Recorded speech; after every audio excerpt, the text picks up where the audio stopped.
ভাবো কিভাবে জবাব দিবে আল্লাহ। যুবক রে, হাসর ময়দানে কি জবাব দিবা?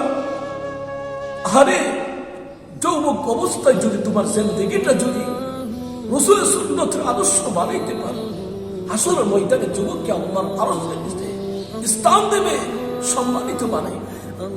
ওই যুবক যদি আজকে যৌবনতার চাহিদা পেয়ে যুবক আজকে দুনিয়া সামান্য সৌন্দর্য নেই, আল্লাহ চরিত্র আজকে খাইওয়ান জানোয়ার হচ্ছে তোমার চেহারা, এত সুন্দর চেহারা, এত সুন্দর চেহারা আমি আল্লাহ তোমাকে দিছি।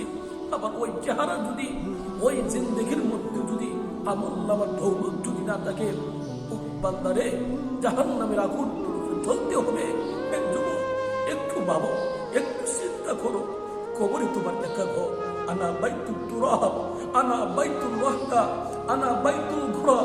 কবর তো অজব, কবর তোমাকে প্রত্যেকটা দিন তোমাকে ডাকতেছে, আনা বাইতুল তুরাব, আমি মাটির ঘর। এই কবরে তোমার একা যেতে হবে, তোমার সাথী বন্ধু কেউ হবে না, কেউ হবে না। যুবক পায়ে হাত থেকে বলে দেয়, যুবক সময় থাকতে থাকতে সময়টা কদর করো, সময়কে মূল্যায়ন করো। কবরে যেহেতু যেতে হবে, কবরের সামানা দুনিয়ার থেকে তোমার বাড়াইতে হবে। কিভাবে জবাব দিবে আল্লাহ তাআলার কাছে? আমার জিন্দেগির থেকে তাকাইয়ে শুধু গুনাহ, এই গুনাহ লয়ে যদি আমি যুবক কবরে চলে যাই, কবর কেমন হবে, কবর কেমন ভয়ঙ্কর হবে, কেমন শাস্তি হবে। আজকে যদি আমার জিন্দেগি যদি আমল নামার দৌলত না থাকে, কবরে কিন্তু আমার শাস্তি ভোগ করতে হবে। যুবক রে, আমি তোমার মধ্যে একটা যুবক সন্তান, আমি তোমাকে বলছি যুবক সময়টা কাজে লাগাও, আল্লাহর বিধানটা মানো, রাসূলের সুন্নাতটা মানো, রাসূলের ভালোবাসা দিলের মধ্যে ধারণ করো। দেখবা তোমার জিন্দেগি বড় সফলতার জিন্দেগি হয়ে যাবে।